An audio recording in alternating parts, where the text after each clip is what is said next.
नम के माला हो जापी हमहू 8 पहरवा कवन करनवा ये गोरी हो जिंदगी में घोरलू जहरवा।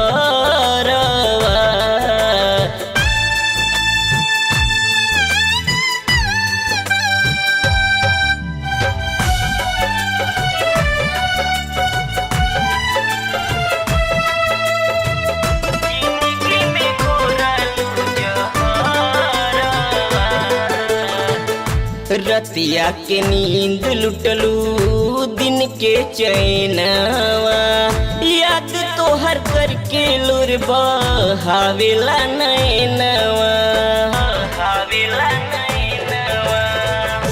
रतिया के नींद लुटलू दिन के चैनवा याद तोहर करके लुर बहावेला नैनवा। दुनिया वीरान हो लागे चारू ओर लागे अन्हारवा तहरा नम के माला हो जापी हमहू 8 पहरवा।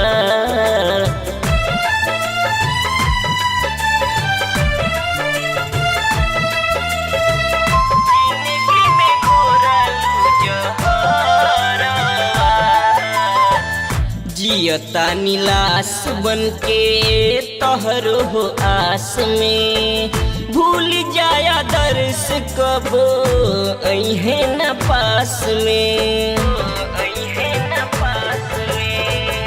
जियता नीलाश बन के तोहरो हो आस में भूल जाया दर्श कब अइहे न पास में। राजभर पर दीप के पढ़ावलू प्रेम वाला का कहरवा तहरा नम के